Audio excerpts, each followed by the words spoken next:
So good morning. I'd like to welcome you to this Planning and Delivering Cost-Effective Study Programs webinar with e-Memoir in association with the Learning Curve Group and NCFE. Today we're joined by Beej Kaczmarczyk of e-Memoir and the Learning Curve Group. We like to keep these sessions as interactive as possible, so keep the questions coming. There'll be a video recording and slides which will be distributed to all of you following, and we'd like you to share this with your colleagues. Without further ado, I'm going to hand over to Beej Kaczmarczyk and I'll mute my microphone. Thank you very much. Cheers, Beej. Thank you, Manik. Good morning, everyone, and good morning to those of you who are new listeners to today's webinar, which is Planning and Delivering Cost-Effective Study Programs. I'm Beej Kaczmarczyk from e-Memoir and also a Director of Learning Curve Group, and this morning's webinar is being brought to you in association with NCFE. For those of you that haven't listened in before, as Manik says, you'll get copies of the slides and the recording. Even if you're called away, we will continue to obviously deliver this, and it's available for you to review at your leisure later on. And share these, please, with your teams, particularly those that can't get today. The theme for today, and this is in the series that we've been doing on study programs, is really to reflect after 3 years of experience of study programs, what's really becoming some key messages in terms of the way that you plan, you design, and then you deliver a study program which is not only efficient, in other words, you do it within the envelope of funding that you've got available, for example, £4,000 for full-time 16 to 18, but also it's effective. And that's effective in terms of outcomes, effective in terms of meeting the new agenda, in terms of the Common Inspection Framework, but also in terms of showing your contribution to the local area in terms of area review. And it's those that, as I said, set this new scene for you. So let's have a look at basically what should underpin a study program. And the study program should be for all 16 to 19-year-olds and also 19 up to 24-year-olds that have got education plans, education, health and care plans, should be an opportunity for you to bring in new ideas, new concepts into your curriculum plan. What I think is critical, and this is what 3 years of experience has taught us, that very much the original model of study programs as being promoted in the works that were done by Alison Wolfe was very much about a more holistic approach to the program, not just the chasing of individual qualifications, and particularly qualifications that didn't always lead to progression or give value to the learner or the employer or any future progression. And underpinning this was very much the approach that the whole model should be based on what would the most likely outcomes or destinations for that young person? What did they seek at the end of a year if they were there for 1 year? What would they be seeking at the end of 2 years, particularly with the raising of the participation age to 18? So what starts the whole process off is understanding that in the transition from Key Stage 4, with that learner coming with whatever distribution or combination of GCSEs, English, Maths obviously is one critical combination, is that with good quality information, advice and guidance, a clear view of what that person's direction was likely to be, and it's only at this stage likely, 16, 17-year-olds can change that direction, that the study program would be the key element in terms of delivering those most likely destinations or outcomes. And whether that be whatever the combination of qualification and non-qualification hours, the total hours they allocated to an individual student study program was clearly going to be judged in terms of its effectiveness in terms of teaching, learning and assessment and all of the other aspects of support, but ultimately would be evaluated and its effectiveness would be measured in terms of how you contributed to the Key Stage 5 performance measures, particularly in terms of progression and destinations. And therefore, at the very end of the study program, we assume again that that process of information, advice and guidance helps to move that person on. So the information, advice and guidance is a constant theme all the way through destination, study programs and outcomes. And here's the importance of tutorial, enrichment and other activities.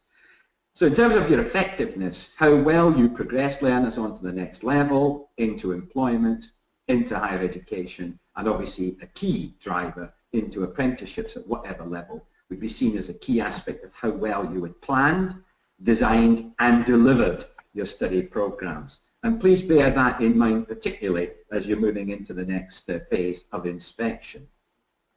So underpinning the study program and the planning of study programs were some key principles.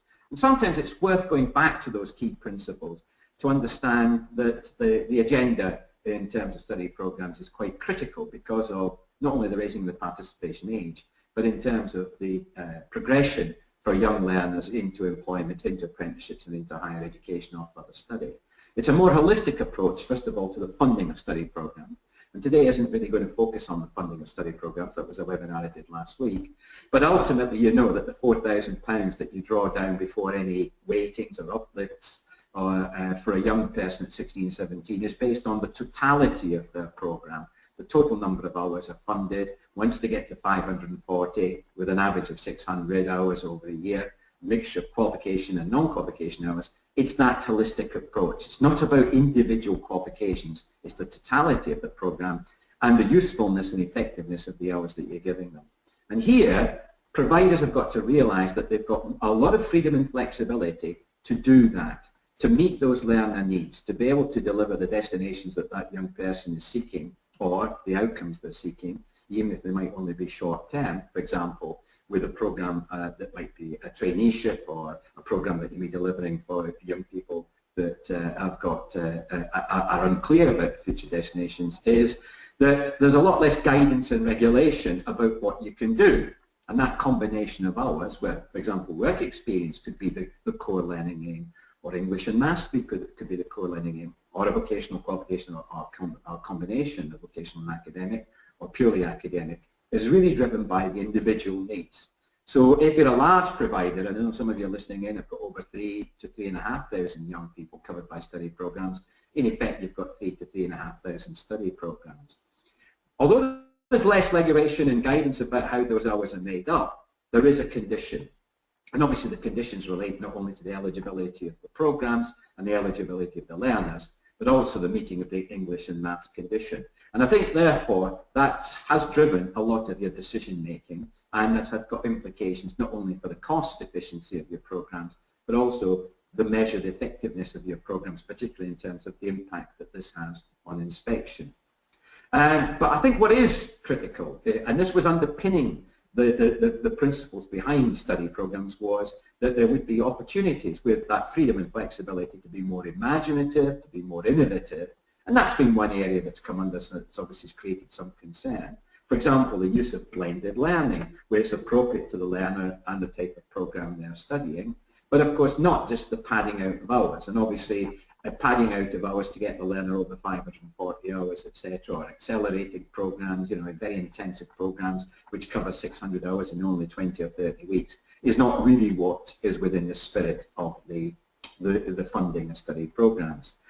And as one of you has already highlighted, Sylvan has already asked the question, you know, what about work experience? It is important because that was a key aspect of the Wolf report, which said that the reason that many young people are not able to access the world of work, and there are two primary reasons, wasn't the lack of vocational qualifications or skills, but the two reasons that were given were, first of all, low levels or poor levels of English and Maths. That was the first reason, and the second reason was not having work experience that was a high quality one, that was relevant and gave the young person an understanding of the world of work.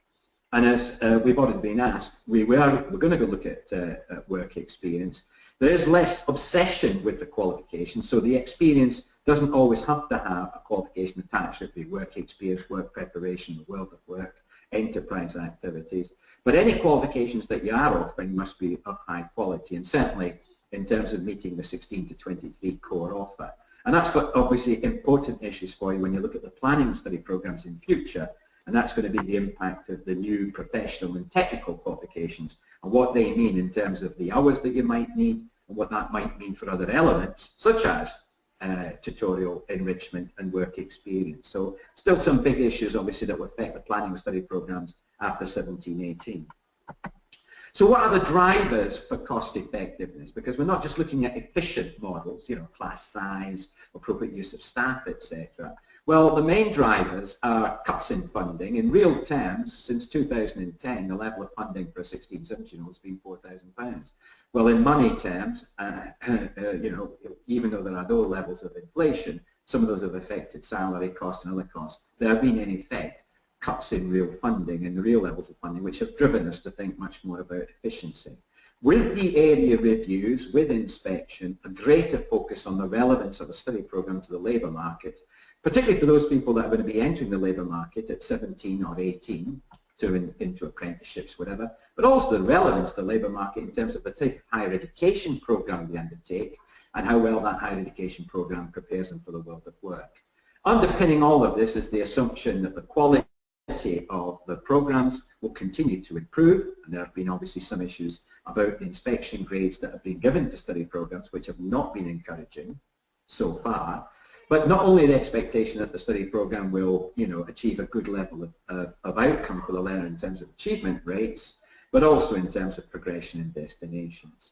And I think what also underpinned one of the principles was this idea of innovation, that the new approaches to the delivery of teaching and learning and assessment would be attempted because of the freedoms and flexibilities.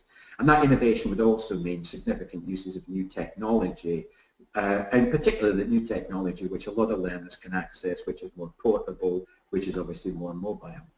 So those are very important drivers for cost effectiveness, and I would like to add obviously the changes in qualifications, for example the new GCSEs, the new A-levels, and of course the new professional and technical qualifications will add to those pressures for us to review how well we plan and deliver a study program. So in terms of what makes up a study program, that's still very clear. I think if you look at any of the funding guidance, look at the best practice in terms of what makes for an excellent study program through, for example, the Ofsted framework, you'll realise that all 16 to 19-year-olds, and of course 19 to 24s with education and healthcare plans, should be on programs that include that substantial, what we call core learning aim.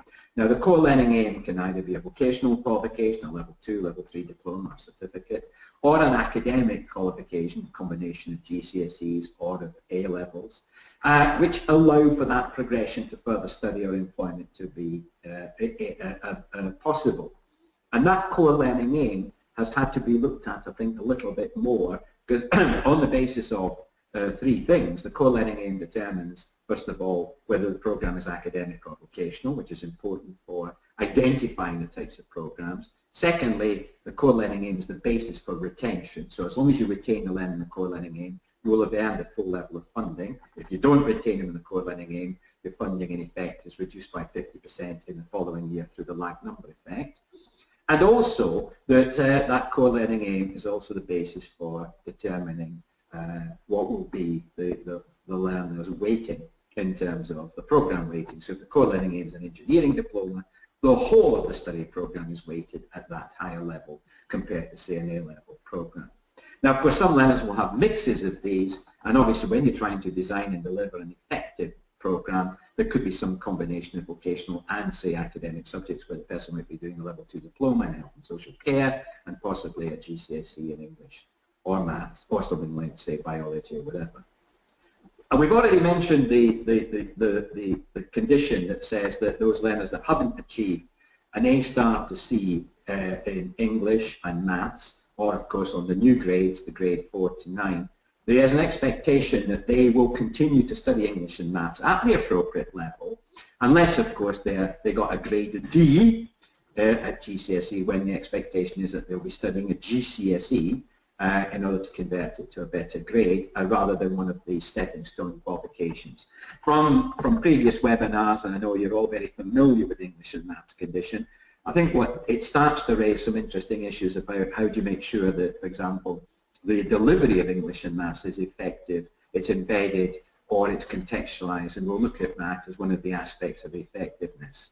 It is important that a study program has, for that learner, to achieve those outcomes, the best combination of qualification and non-qualification activity. So it could have additional qualifications, coaching awards, certificates of professional competence, which might be needed for learners to access the labour market, as well as work experience, work placements, enterprise activities, work preparation activities, and tutorial and wider enrichment. And you know that because we're coming up to the first reference point, which determines the nature of the student's program for the next year, planned hours against qualification hours and non-qualification hours activity, should I say, is critical. And 540 is that start point for them to generate £4,000 if they're 16, 17, 450 hours for other learners that are older. And I think that obviously is going to be the first, if you want, part of your planning process, is to make sure that all of the eligible learners are on the right number of planned hours for elements to do with recognised qualifications, including English and Maths where it's appropriate, and the non-qualification activities. And I think that's in terms of planning is where we sort of understand that one of the key drivers is there, because obviously you want to make sure it's an efficient program. You want to make sure that the right number of hours are planned to make sure that you trigger the right band. So as we said, your 540 hours plus is the minimum number of hours. We're expecting closer to 600 hours for a 16, 17-year-old, or of course an 18-year-old that's got high needs. And that's going to maximise the funding at £4,000. Although we know this year we've also got a large programme uplift for those of you whose learners in the past have been doing the equivalent of 4 and 5 A levels and at least passed 4 or 5 at least a minimum grade B in each one. You know that there are additional sources of funding which can draw that student up to 4,800 if they have achieved 5 A levels at grade B in the past. And by the way, it's A levels, which is critical here. So we've got those different bands, and band 4 obviously at 3,300 applies to your 18-year-olds at high needs, or any 16 to 17-year-old that's on a programme of between 450 and 539. Now, traineeships for 16 to 19-year-olds form a key part of study programmes where a different outcome is being sought, mostly in this case progression to employment or to an apprenticeship. Then very often those traineeships will be in band 3 too, although we have seen some bigger programmes being put on. But remember, you've only got 26 weeks at present to deliver them. There is maybe some intention in future to extend traineeships to a longer period, because for many learners, a more prolonged period of work placement as the core learning aim might be the main factor, the main contribution to them actually securing employment and employment with an apprenticeship. So with that in mind, the first set of questions is, how have you planned this year's study programs? In the light of, this is the 3rd year of experience, how have you planned them? How have you allocated hours between the different activities? And I said, a more holistic approach, so it's fewer qualifications, more experience, particularly if the person's clear about the destination. Have you already defined what the core learning aims are? Is it academic or is it vocational? Or in some cases, is it the work experience? How many hours have you allocated to English and Maths? And we'll find out, for example.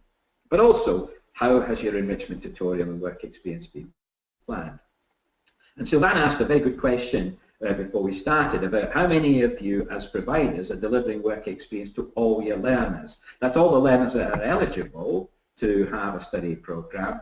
How many of you, so can we just ask very briefly, out of the 30 plus that's listening in today, how many of you are attempting to deliver an entitlement to work experience to all of your 16 to 19 learners? Now that might mean some of them get, if they're 1 year, they'll get that work experience this year. If they're on a 2-year program, they might get work experience either in the 1st year or the 2nd year. But how many of you, just by a show of hands, are attempting to deliver a comprehensive 100% coverage of all learners?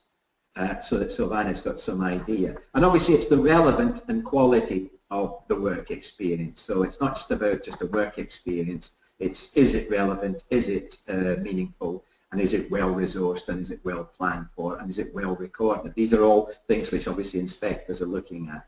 So we've got a few responses, yeah, 1 or 2 attempting to. This is the aim. The practice might be different. Dan, very good contribution from Dan. We have different models, for example, flash mobs, great. Community projects. You can deliver your work experience in any way that you think meets that individual needs and obviously fits with the needs of the employer. So project driven, 1 day a week, half a day a week, blocks are okay. You can front load it, you can middle load it, you can do all kinds of models as long as it's effective and it meets the needs of the learner. So thanks very much for that from Dan, and he's proposing flash mobs. Projects, by the way, are finding themselves a little bit of a niche now, because with employers, they often want a project to be completed. It was much more of a higher education model, but increasingly we're seeing it coming into study programs. So that's good. We've got one or two responses there, Silvana, but I think from the general response, the majority of people are not at this point confident to say that they're going to offer it or be able to offer it to all the learners. And of course at this stage you might not have actually planned them all, you might not have got all of the work placements sorted out, and I'll come back to that as a later issue. I think though that once you've got that plan in place, and we'll test out your plan against some of the characteristics of outstanding, that one of the things that again is quite critical is that you need to address the cost elements of each element, including the core aims. So even the core aim, if you're delivering a level 2 diploma, how are you delivering it? What's the class size? What combination of online and blended learning are you using in addition to face-to-face? What's your group sizing like? How's the class organized? Are you using the right members of staff for each activity? For example, the delivery of the teaching and learning, or the practice, or the demonstration, or the tutorial, the enrichment, and such like. And we've already said that you have to meet the condition of funding, so which English and Maths qualifications are using, and obviously there's a limited range if the person's got a grade D. But also, how do you resource and timetable the English and Maths to make sure it's effective? So not only are you meeting the condition, and the condition isn't that A, the person has an English and Maths qualification on their plan and recorded on the ILR, although you've got the freedom and flexibility to then decide when they're assessed. So, you know, if you've got a 2-year student, they might do English and Maths over 2 years. They don't necessarily have to do the qualifications at the end of the first year. It might be easier, but you can spread them. Is that you still have to look at the key issues about how do we then group them, how do we deliver it, and how do we make sure that attendance is maximized. Because these are all aspects of effectiveness as well as cost efficiency. So with that in mind, let's now look at the sort of 3 prongs of planning and delivering to meet this new agenda. Remember, the new agenda is not just the Ofsted framework, it's obviously the funding agenda, the qualifications agenda, the apprenticeship agenda, and of course increasingly the impact of area reviews and how area reviews are looking at the way in which you as a provider, particularly if you're a college, meets the needs of the local labour market in terms of employment and apprenticeships. So the 3 things we want to look at is what's the best delivery model that covers all of these things? What's the best way to manage and cost that model? And what are the best structures that allow you to deliver the changes that you need to make to your study programs if they're not already cost effective? So let's have a look at the delivery first of all. And in particular, these are not specifically innovations, you know, they're things that we have been doing but maybe we've never done on a scale. For example, when Silvana asked the question, you know, many learners have had project-driven work experience, they've had community-based projects, working with your pyramid, etc., etc. But have you done that for a lot of learners? That's the key issue. And what I want to look at, things like redefining the core and flipping it, introducing more blended and online learning, which by the way has been seen as something that we've been not as quick to do as was expected. How we can extend and improve the work experience offer to a wider range of students, if not all. How to integrate English and Maths into learning programs more effectively. And how important it is to make sure that tutorial enrichment is seen as key aspects of it. So it's a lot on timetabling. I also want to focus a little bit when it comes on the management side on the different types of staff for different activities that drive obviously cost efficiency, as well as what might be the best organizational structure. Now with many of you going through major restructuring, whether it be through area review, mergers, you know, working more in partnership, what is the best organizational structure to deliver cost-effective study programs? Just some thoughts that I'll pose at the very end.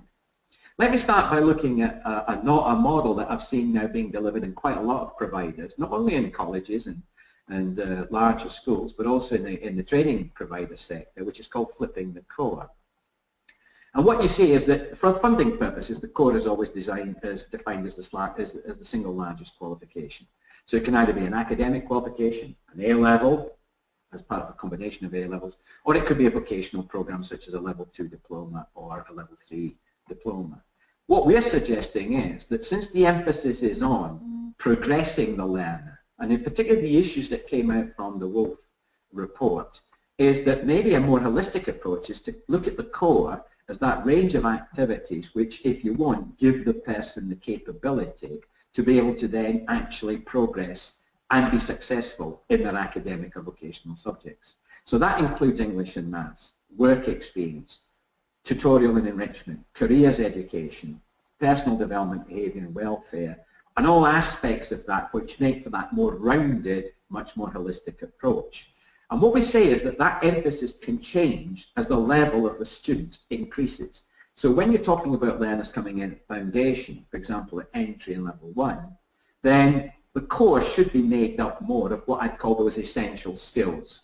As the learner then goes through level 2, the core becomes less important, and then the vocational or academic becomes more important. By the time you get to level 3, and particularly above level 3, then you find that the learners should have those essential skills which they can apply effectively and more in the delivery or in the experience of the academic or vocational subjects. So in a very simplistic way, this is the distribution of the 600 hours, if you want, that an average study program would consist of. And you can see that entry and level 1, a large chunk of it is taken up by the core, that's the subjects I described earlier, with experiences of vocational academic. We're not saying that, for example, construction learners are not tasting a bit of dry, a bit of wet, a bit of plastering and decorating, but they're getting the underpinning. And as that level goes up, then the vocational and academic becomes more important. So by the time you're studying, say, in the second year of a level 3 program made up of A-levels, the bulk of the time is the A-levels. There'll still be the tutorial, the enrichment, the preparing for HE, and possibly some other work that might be done to maximise the outcomes for the learner. So I think that's a way of, I think, getting effectiveness built in. Obviously, we'll look at the efficiency side in a moment, but I think it's another way of thinking about the study programs, which is more in line with what was being suggested, particularly when what permeates through this is personal development, behaviour and welfare, safeguarding, the prevent strategy, all of those permeate through it. Now, who delivers this depends on the skills of your vocational and academic staff. So even at entry and level 1, where we're talking about foundation learners, you might find that people who are doing English and maths at entry level, a large chunk of their English and maths is still delivered by the vocational staff. So the context can be still quite vocational. It's just obviously the achievement of the functional skills will be set in that context. And there you've got the confidence that your vocational staff, particularly at entry and level 1, should be able to deliver the English and maths, or as I said, should be able to deliver it with different degrees of support from the specialist. And obviously it's also the appropriate use of the specialist all the way through. So can I just ask another, just to those of you listening in, how many of you have attempted to do this as a basic design feature, is to start looking more at giving appropriate time and emphasis to the essential skills in the core, and then gradually moving the learners away from that as they grow in confidence and skill, and giving them more time to pursue their academic or vocational, particularly at higher levels. And of course, you know, for some of the learners, the work experience could still be the predominant part of the experience, particularly at level 2. So if any of you are currently doing this or thinking of doing it, then obviously that's really good, it's a positive, it's consistent with a much more holistic approach. But also, it means rethinking a lot of your planning and design of the curriculum, and obviously in the redirection of some of your staff. So we've got one or two of you flipping the core, or at least starting to do so with particularly with the foundation learners. Good? Yeah, that's quite promising again, so we're getting some positive responses. Others thinking about it, good. Another aspect, I think, of effectiveness is how do we introduce blended and online learning into study programs? You'll notice that in the inspection reports, I think there's a general sort of frustration that not enough of this is being done. Well, my argument is that, you know, if you've got good face-to-face delivery and it works well, then, you know, you keep to it. Gradually improving the person's confidence and skills in doing their own learning, independent learning, whether it be blended, a mixture of distance and face-to-face, electronic, web-based, online-based, whatever definitions you want to use, it's got to be appropriate to the needs of that learner. And here's another model again, it's being introduced in some of the providers who I think seem to have grasped what the Wolf report was about. And you'll notice that, for example, as the level of the learner increases, that's the level at which they're studying either their academic or vocational programs is the proportion of online learning also increases. It might not be indirect, this is just one model from one college operating in the south, but what it also tells us quite clearly is that that's dependent on the skills acquiring, on the learners acquiring the skills to manage their own learning online. In other words, you're giving them, you know, what used to be called the learning skills, the independent learning skills. And I think that improving on learning, as it used to be called, the key skill, requires therefore the right investment in that set of skills throughout the study programs. So again, just responding, I know one of you has already said that that's what you're doing, and with limited, all right, yeah, but I mean, it is obviously a model, and it will differ for each learner, but certainly I've seen some level 3 learners in the second year who have had a greater proportion of the delivery of the program delivered online, particularly with the split lessons. So in other words, they've prepared all of the content, they've looked at the principles through an online package, and then in the lesson actually put it into practice. And I've seen that work well in health and social care, in sport, and also look at the inspection reports which have highlighted some excellent practice. And clearly by the time the learner's going into higher education, that will be an increasing feature of their life through things like MOOC, etc. So again, that's another, if you want, way in which you can improve the effectiveness and certainly better prepare those learners that are going on to higher education for the challenges of higher education. We know that online learning as an aspect of study programs has got many benefits. You can see that from that list there. Not only it's, in some cases there is a cost saving once you've invested in the appropriate online learning training and support. There are efficiency gains because, for example, we've seen webinars on tutorial programs delivered up to 200 learners, and it's been seen to have been quite good. But I think it's as Alan's saying, and Alan, thank you very much for that contribution.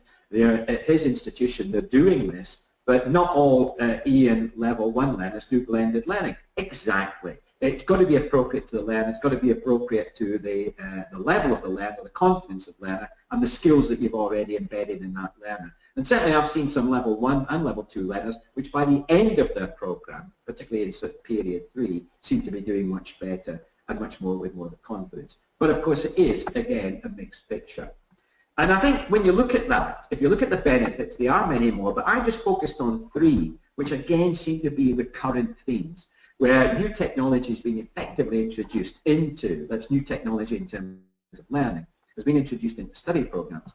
Again, if you look at inspectors' reports, they've noticed that it's improved motivation and engagement for some of those learners. It's provided a lot of learners with immediate feedback. You know, as soon as they complete the piece of work, a good piece of online learning will immediately give them feedback, and that's obviously very positive. But it also offers a level of flexibility. And here we've got some quotes for learners who have been using things like Google Drive, and also for those learners that sometimes prefer a quieter way of working or want to do more work at home. And again, one of the things that's been on the debate is how good is homework for developing learners' confidence and independent skills. It works better for some learners than others, particularly when it's assisted by technology. And again, as one or two of you have just commented, that very much depends on the level of the learners and the confidence of the staff. But you can start to see that in terms of improving the effectiveness of your study programs, the expectations are that we should be well on with at least analysing and at least researching the capabilities of these, and simply not continuing to run study programs as we did before the Wolf report. So there's an expectation of that. I think in terms of work experience, and Sylvana's also has already raised this question, we know that work experience is a key element. It is something that you're inspected on study programs, whether it be a compulsory or mandatory part of qualification, for example, in early years, whether it be, for example, the core learning aim, for example, on a traineeship or supported internship, or where it is a genuine enrichment activity which you're offering to as many learners as possible, whether it be vocational or academic, then I think it's got to be a quality experience. And what we've found, that in terms of extending the work experience offer to more learners, if you don't necessarily get to all your learners, because don't forget some of your learners might not want a work experience in terms of a traditional placement, because their direction of travel might be clearly into higher education and they're totally determined to do that. Well, in which case you can give them experience of the world of work through maybe study visits, through guest speakers, through, for example, shadowing, you know, we had one of the colleges I was working with, we had some students interested in chemical engineering. Very difficult to get them a placement that was relevant. However, they shadowed some chemical engineers in the oil industry and learned a lot from the nature of work. They couldn't do a work placement because of health and safety, but they learned so much from shadowing and looking at some of the project work there, so it's appropriate. What we found really working well here is if you've got a business development team and you've got workplace assessors, or if you operate as a recruitment agency, then you should be using that talent, that, if you want, resource to find high quality placements for you. And I think particularly if you've got a very good apprenticeship offer. I work with a provider which has got just under 5,000 apprentices. It has between 2,500 and 3,000 students in study programs. It operates a replacement policy. So every time apprentices come in for day release or block release, guess what? The 16 to 19 study program students replace them in the workplace through a matching process. So it is it's carefully managed, and this gives the employer the assurance that they're covering those roles, but also it gives us a better way of working with that employment, building up a more effective partnership. I know some of you have created learning companies, so you can sort of set up a flash company to meet a particular market. It could be Christmas, it could be Easter, it could be whatever, some holidays, it could be an activity such as the Olympics, and an employer helps you to do it. The learners run it as a company, they experience all the different roles in the company, and then when the event is over, they obviously got something to reflect on. So I think, again, it's different formats for that thing called a work placement. I know some of you use drag and dense simulations to engage with employers and to widen learners' opportunities to then work with those employers.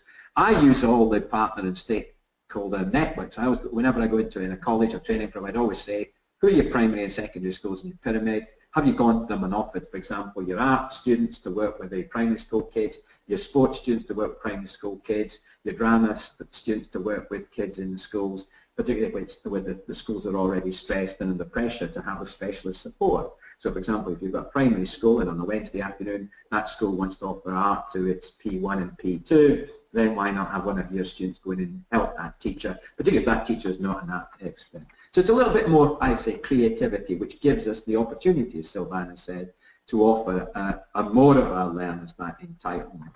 And as well as obviously learners running a hotel, we've seen that, we've seen learners run a campsite, and that's a really good work experience, which is again relevant to what they were studying. So you can imagine that, you know, sports and leisure students or catering students would enjoy that rather than perhaps maybe doing working at a retail, you know, stacking shelves. One of the things that I've seen work well is where particularly you've got a good relationship with the employer, they will often offer you high quality placements in return for you then doing some training for them or some work with them at reduced prices. So there's a bit of a trade-off. In terms of improving the work experience offer, because remember, it's not just about quantity, it's about quality. I think it's important that the curriculum is properly preparing the person for the specific career choice if they know it. So, for example, if a student's interested in retail fashion, they should be offered opportunities in class to prepare for a placement at Next or at Accessorize or at Debenhams. But to have that happen without the preparation is a poor quality work experience. So I think there's just as much emphasis on effectiveness here as obviously efficient finding and running of these work placements. I think flexible and customized learning packages, which can be used in and outside the workplace. For example, if you ask the learner to write a report to the employer and then present it to the employer, we've seen a significant growth in projects.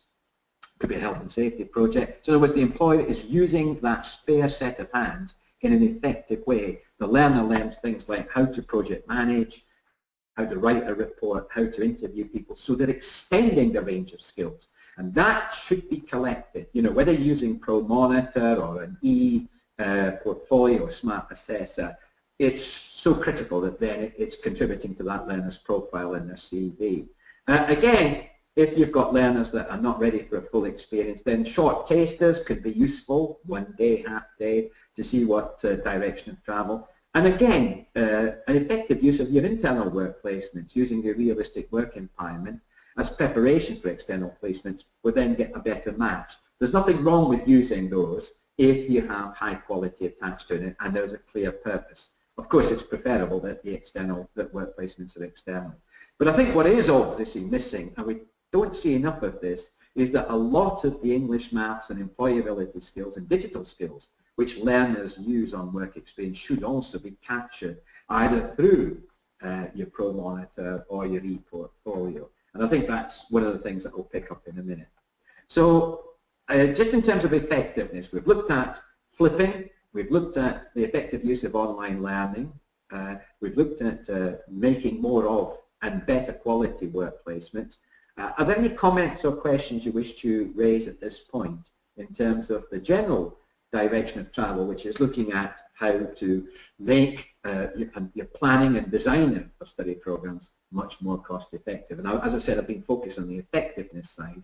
I will be looking at the efficiency side in a few moments. So any more questions?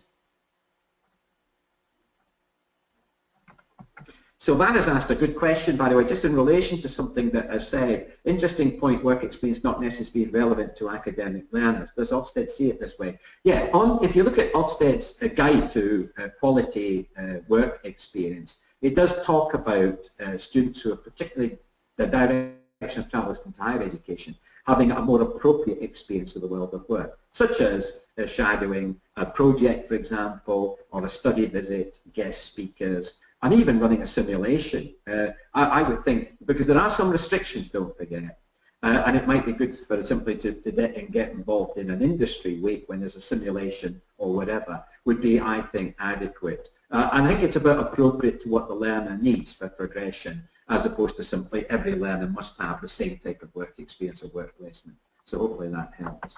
I think English and maths, you know you've got to meet the condition, and what's the effective, what's efficient in terms of the average class size for English and maths I'll look at in a minute. But I think what we're looking here about effectiveness, and that we've done many a webinar on this, but I think what's becoming clear is not only from the experience of talking with you, but also in helping providers to put on English and maths in a more effective way, as well as through analysing a significant number of inspection reports. It seems that things like situating English and maths in familiar situations, and including elements which are unfamiliar. So it's not just teaching them the English and maths they need for science, but for everything, such as in a STEM centre, in hairdressing salon, in engineering workshops, or in work experience, is absolutely working well. Connecting English and maths with occasional context, we all know that, and there's some examples. But I think it's also about appropriate timetabling. What you say to learners is English and maths is important because this is the number of hours you're going to get. And we're going to give you enough hours to be able to not only have a good experience of English and maths, but also the progression of English and maths. And obviously that's critical when that's now taking up a lot of the energy in terms of inspection, and it hasn't always featured well. I think that obviously is very dependent on you getting good quality English and math teachers, and we know that's a limiting factor. I think effective use of e-learning materials to stretch and challenge. There's some very good materials out there, again, where you want to convert functional skills to a GCSE. Using those different combinations of vocational and specialist staff, I have seen work really well, particularly at the lower levels when you've been using vocational staff who have got confidence enough in English and maths, where their English and maths skills are good enough themselves to work with those learners. But obviously you've still got to use the specialist staff where their expertise is absolutely critical. The use of social media, such as Twitter, Google Drive and other, to reinforce the learning and to encourage collaborative learning where English and maths is actually picked up a lot by the learners themselves. It's great to see them exchange information about exclamation marks, doing short, pithy bits of writing for journalist students, which were tested by each other in terms of grammar. There's really good examples there of using the new technology. And again, you know that for me, every experience you have in a study program, whether it be vocational, academic, or a part of the work experience or the more extended core. For example, here's an example from one provider where every time the students do a task in the work placement, this is in association with the employer, the English and maths is highlighted. So what English and maths does that task involve, or what employability skills? By the way, they've added to this list now with digital skills. You see that as important. And then the learners know that that's the skill they're going to be covering. They then get feedback from the employer on how well they've used that skill, for example, in task 4. English, maths and employability with 3 aspects at the right level, but the learner also records how well they've done. And what we found there, it's very important for reinforcing how effective the English and maths is in terms of the realization on the part of the learner how important it is, because an employer says it's important, and that often adds weight.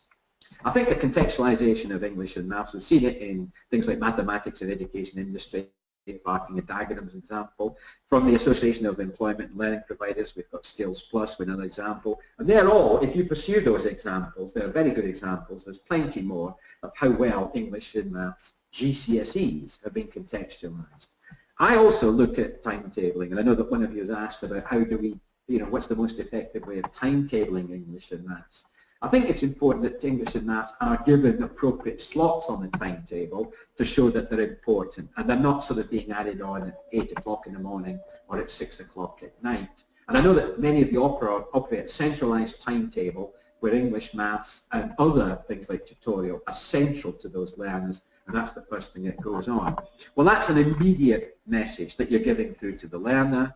But also, I think Ofsted will say, well, you're seeing this as critical and you're giving it the appropriate resource. For example, at entry and level 1, are the learners getting enough hours to be able to do English and maths well? And at whatever level they're doing it, whether it be functional skills or GCSEs. So again, how many of you, can I just check, how many of you are centralizing the timetable and timetabling English and maths so that when it comes to the plan, the study programs, English, maths and tutorial goes on first? So get some idea. Yeah, that seems to be a large number of you doing this. That's quite positive, isn't it, Marek? So we've got quite a lot of you making sure that English and maths all the way through the program is seen as critical.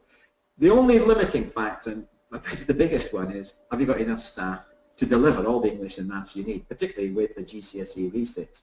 And I know in some organisations now, out of 3,000 learners, we're having to have at least 1,200 of them do exams in English and maths. 40 to 50% is a large number of learners to cater for in terms of not only timetabling but exam slots. And so therefore I know that this is a good model, but we always have to compromise. And even when you start looking at a distant part of the organisation, hopefully we're avoiding English and maths being done at 4 o'clock on a Friday. I think that slot there, even if that's the only slot we've got, we're trying to avoid at all costs.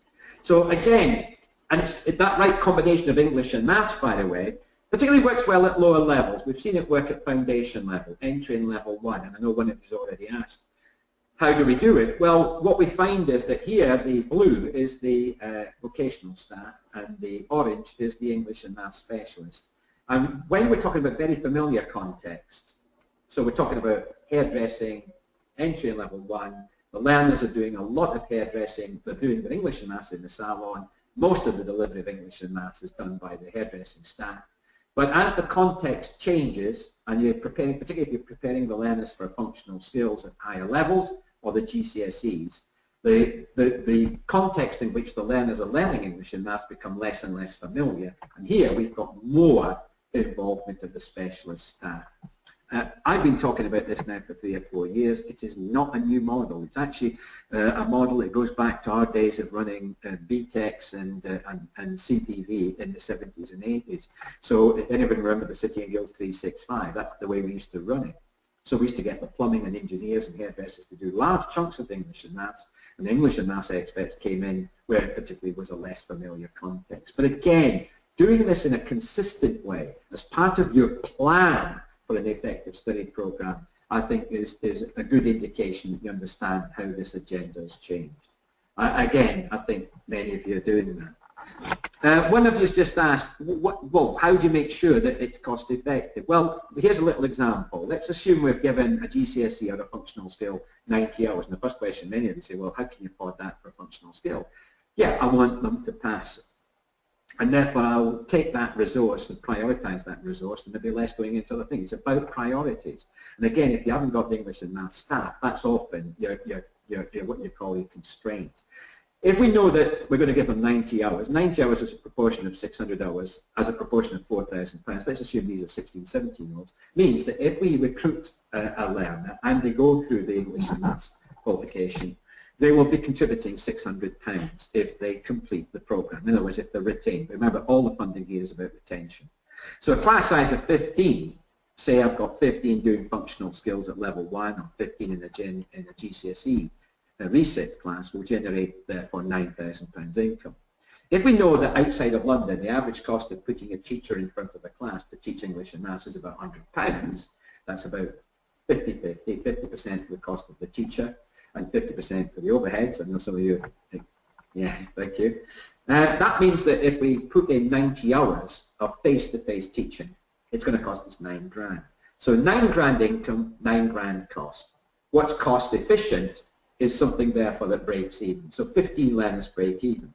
That's as long as all 15 pass the qualification. Because what I'm interested in, what you should be interested in, is what's the average cost per outcome.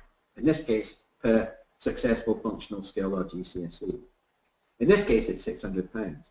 But if only 12 achieve it, or only 12 are retained, the average cost obviously starts to rise. And when you look at this, £750 compared to 600 means you've got other resources that are not being effectively used. Or this now takes up a bigger proportion of your resource compared to the outcome. Remember, cost efficiency is simply what it costs per hour. Cost effectiveness is what you get from that hour. And that's what we're trying to show there.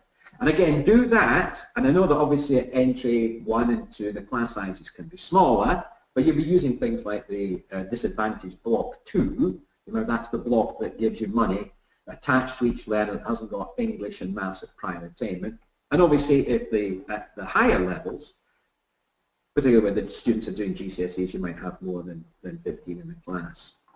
So those are all aspects of what I call delivery. When it comes to management, I think the key thing here is that when you're setting out to plan and design and then deliver your study programs, it's critical that in terms of the way that it's managed, you've got to understand that with 3,000 learners, it's 3,000 individualized programs. That's the first issue.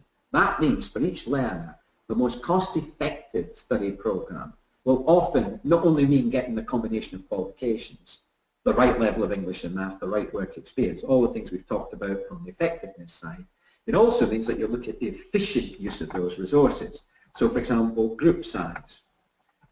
Will you put, for example, second year level 3s into 2 or 3 groups if you have enough students together in one room to get some efficiency? What types of staff might you use? For example, lecturers to deliver the core, performance coaches to look after tutorial and enrichment, instructors to look after practice, and assessors to look after work experience. That by now should be a key aspect of your planning of the delivery of study programs from the management point of view. We've already talked about the appropriate use of technology functions such as information advice and guidance, e-portfolio, learning assessment, flipped lessons assessment, the use of things like review, when you're looking at careers, you know, that you're using a whole range of different approaches.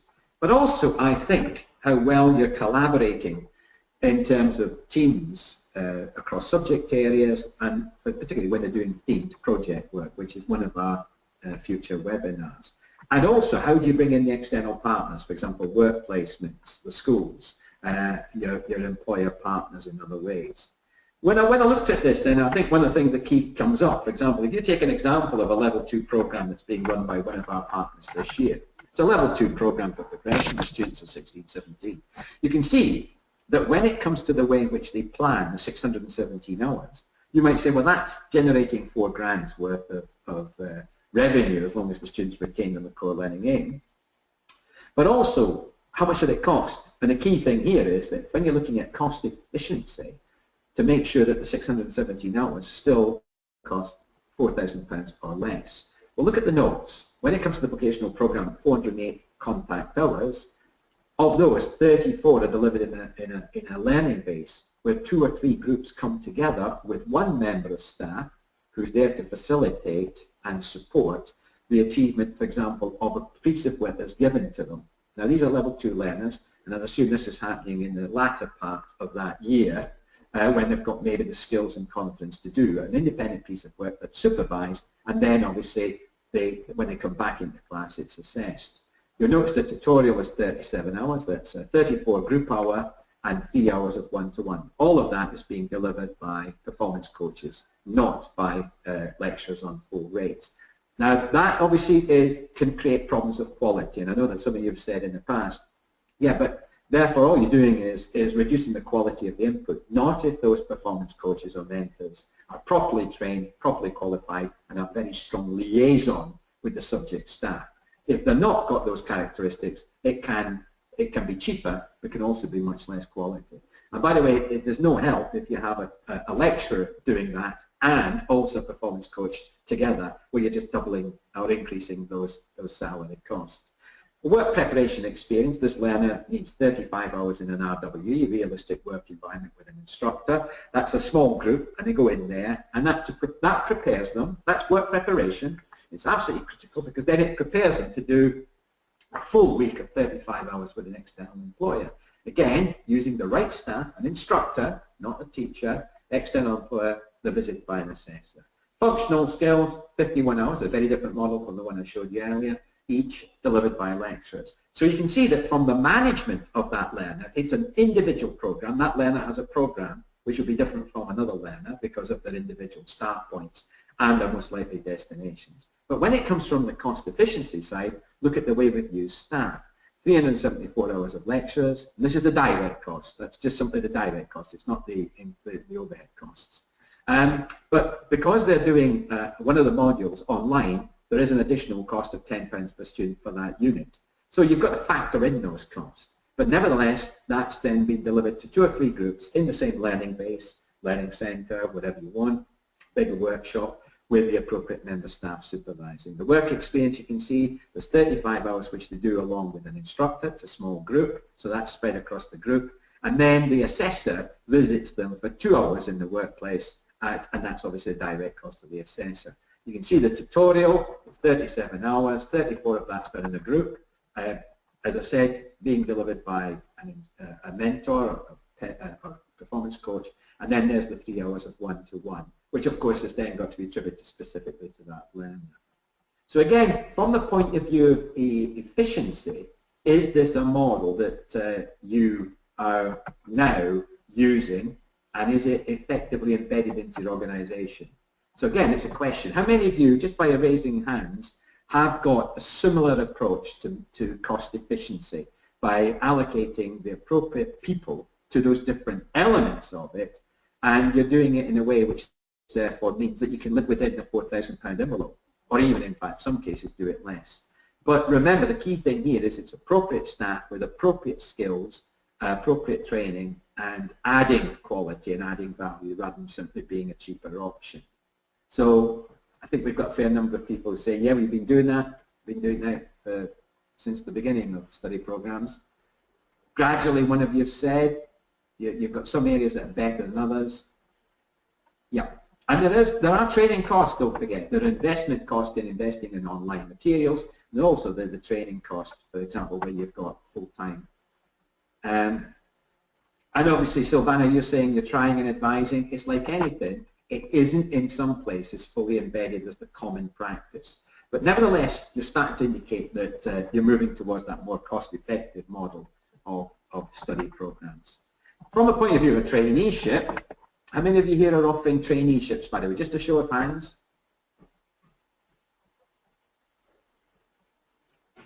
Well, these are shorter programs where the core learning aim is a work placement. The primary drive is to get the person into employment or an apprenticeship, or just to, yeah, if they're going on to further study. Got a fair number of you doing traineeships, yeah, not as many.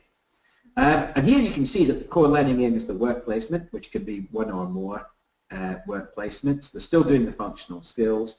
They're doing the level 1 awarded employability.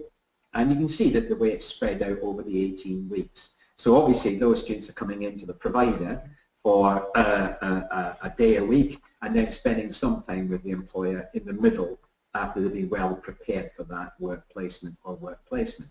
Now you might say, well, that's £2,700. That looks like a well-designed model, particularly if the work placement is a high-quality one. It depends on the outcomes. We don't know how many of those learners have progressed, but I think it's about 35% so far have gone into employment. A lot have gone back into full-time programs, but that's an acceptable outcome. But how cost effective is it? Well, we had 12 starters last year, so that's the potential earning that we've got. 8 completed the study, the traineeship. That means they either got a job or they were there at the last day, the planned day. 4 non-completers who just simply didn't think it was right for them, so we only earned half the funding for them. So the total funding there is that. We had a potential of that. The amount we've earned is that. But is that cost effective? Well, the number of hours of lecturing time was 156. We're only looking at direct cost. The mentors or performance coaches cost us 48 hours. The assessors who visited the starters on the work placements was 120 hours. Our materials were £1,500. We add up the direct cost, and I know you'll be using models, curriculum planner or whatever. Our total direct cost is 13,500. The total revenue is 27,000, and therefore you can see your contribution is 50%, which I think in most providers, certainly in the providers I've worked, would be an acceptable contribution. So even with 12 starters and 4 of those non-completing, you know, but getting at least to week 6, we've got, or in this case week 2, because it was a program of only 18 weeks, so they became a start after 14 days. Even there, with that, I think, poor level of success, we have still got a cost-effective model, certainly in terms of money. Not so effective if 4 of the learners have simply disappeared and not done anything else. If they become needs, then this would be seen as not particularly effective. But you can see the principle of getting some understanding of how the efficiency side works in terms of the management of costs. So what kind of structures, therefore, will help to deliver cost-effective programs, not only in the delivery, but also in the management of them, not only in terms of effectiveness, but also in terms of cost efficiency? I think this is really what was perhaps intended, was that the whole of the institution would rethink its curriculum for young people. That was the intention. Now, whether that's happened or not depends on your institution. I know that in some places I've worked with, and certainly with us, we've looked at it as a golden opportunity to rethink everything that we do with young people, including trainees. And what it really wanted is a very flexible, responsive, adaptive, innovative, proactive, future-focused and cost-effective approach. These are all aspects of what came out, I think, of those original principles. And I think, to be honest, we've all differed in the degree to which we've been able to meet those different characteristics. I think what you've got to do is make sure your organisational structure reflects the funding or the quality arrangements. So, for example, now that inspection looks at study programs and traineeships as separate elements, we therefore have to say, well, does our organisation focus that way as well? It's not individual subject areas anymore, it's the whole of that experience that's a study program that has to be looked at. Now, some organisations have introduced a matrix, others you've just kept to your original structure, but highlighted a particular role with responsibility for study programs. I think whatever system you've got, whatever structure you've got, an open communication system is needed, because it's not just about the individual learners or the individual subjects that matters, it's how does the whole of that learning experience contribute to that learner's intended outcome or destination. So, for example, between the subject staff, your mentors, your coaches, etc. It also lends itself, I think, for us to really think, what's our link with the Careers Academy, with the Careers Company, with 14 and 19 teams that are still operate in your local authority? Who else can help that might be able to help with the marketing, with recruitment, etc. Even the way in which you might run joint 6 study programs and 6 months across your provision. I think also the effective use of subcontractors, particularly for niche markets, or for added aspects such as the work placements, or, for example, the elements of English and Maths which are more embedded than perhaps you're able to do internally. And here's an example from one provider where they've now got a matrix structure. Now there's a director of study programs, a director of adult provision, there's a director of apprenticeships, the director of HE, and each one of those directors in effect purchases from the internal curriculum areas the programs that they offer for different types of students. So, for example, the director of study programs here commissions each one of the curriculum areas on the left-hand side to deliver academic study programs from humanities, in sciences, academic and vocational. But you can see, for example, down in business and finance, they're commissioning academic, and vocational and traineeships. English and maths are being commissioned for all those different types of learners. So these are the different types of learners. The Director of Studies in effect represents the market, the learners, and the curriculum areas represent the provider or the programs. And you can see that by having this, you are clearly getting all those curriculum areas to understand how important that more holistic approach is. Can I just again ask, have any of you done or intend to restructure your organisation in a way that reflects the importance of a more holistic approach to study programs for all the reasons I've already done? No, not at the moment. We're certainly not thinking about it. Others, we've already got it. Doesn't seem to right. And it all depends on that nature of the relationship that this person has with each one of the curriculum areas and how important they see the study program as part of their offer. Much easier maybe in a tertiary or sixth-form college to achieve that. More difficult when you spread out. So I think there's some key themes. And in terms of the new agenda, I said it's not just in terms of the funding agenda, the more holistic approach to funding, but also to quality. And in particular, look at the inspection of study programs. Again, look at the key themes that come out from the Common Inspection Framework. Curriculum design, independent careers advice, development of English and math skills, retention, progression, safeguarding, including e-safety and prevent, equality and diversity, and the quality of the work placement. And all those features keep on coming up in terms of the inspection reports. So if you've got that more holistic approach, you should have, therefore, a little bit more confidence when it comes to meeting what Ofsted requires in terms of study programs. But you can clearly see that English and maths is a key aspect of this. And I think that has affected a lot of our performance, because it certainly has affected our performance and obviously raised a lot of issues in terms of the quality of study programs and how they're being viewed. That, therefore, requires, I think, a lot more focus. And whatever those approaches are, clearly, the more informed we are, the better, and the more that we learn from each other, the better. But I think the area review also has an importance of this. And if you're not aware, if you haven't been through the area review and you're still going through it, study programs will be looked at to look at how well you as a college, because this is only colleges, but obviously we will be bringing in schools in some cases to this agenda as well, meet local needs and priorities. For example, what's your participation rate? Have you activated the not in education employment? Have they stayed with you? What progression and destinations like those study programs, particularly to employment, and particularly to the local labour market? What does your data show on student performance, achievement rates? What does it show on the quality provision, inspection, SARS? What does it show in terms of financial performance? Is it viable? Have you got enough learners to, for example, if you're a general FE college, is your A-level provision viable? Or is it actually got to the point now where it's neither viable, nor of the highest quality? And of course, the extent of employer engagement, how well you've met the needs of employers, how well you activate employers to give you work placements or offer traineeships. These are all aspects of study programs, and they are important when it comes to the area review process. So thanks very much for the questions and the comments so far, and I know a lot of you have put some views to us and you've responded to some of the questions. I think the general conclusion is there's lots of evidence of innovative approaches to planning, delivery, management and monitoring of study programs, but there are still major concerns about the quality of study programs, especially from Ofsted and the DFE. And you look at the inspection grades, they're not brilliant. In fact, if you look at the average grade given to apprenticeships, it's higher than it is for study programs across the first, say, 100 or so inspections.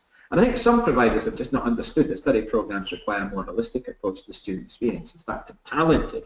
It's not separate qualifications being just put together in an arbitrary way. That is not what study programs are about. So it's up to you as providers to learn from best practice of others. Look at the inspection reports on good and outstanding study programs and see, wow, that's something that we're doing, or it's something we could do more of. And I think the key thing here is that before we get into the planning and delivery of study programs for 17-18 and beyond, which of course could have significant change factors in terms of either funding or, of course, in the introduction of the new technical and professional qualifications, I think we have to take control and make the change happen. So hopefully that's been useful. Thanks very much for, first of all, the questions that have come to us today. We've still got a fair number of you on, even though we were trying to finish at 12 o'clock. Thanks very much for the comments. And as I said, you know, if you want more information on, for example, how Learning Curve can help you with the study programs, go on to Learning at College, and also have a look at NCFE's study program of that, you know, which obviously in many cases adds to the things I've been looking at, both in terms of Learning Curve and NCFE, in terms of support for effective, cost-effective study programs in all those aspects that we talked about earlier. Any more questions or comments? Any final questions? Thank you very much for the feedback's already coming through, and yeah, absolutely, thank you very much for the questions which you participants have been providing for us, and some of your thoughts as well. It's been some really good examples as well. Actually, Beej, I think we've just got a little question coming through here now to you from, I've got one from Sally that's just come through, I think, and I'll tell you, I'll just hold the recording on while you while we look at one or two of the other questions, if we've just got a little bit of time for them as well. Yeah. Okay. Sally was asking a key question. There's an expectation that all students at 16 to 19 will be an appropriate study program, which can include a work experience.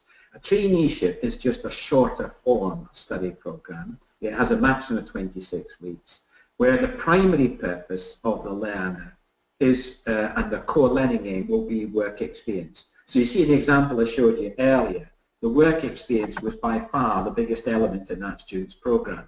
So if I go back to that example of a traineeship, Sally, you'll see that what I tried to highlight there was that when it came to the allocation of the 392 hours, the work placement was the single biggest element. And that's the first of, that's why a traineeship is a type of study program. It's a type of study program where the core learning aim is not a vocational qualification or an academic qualification, it's the work placement.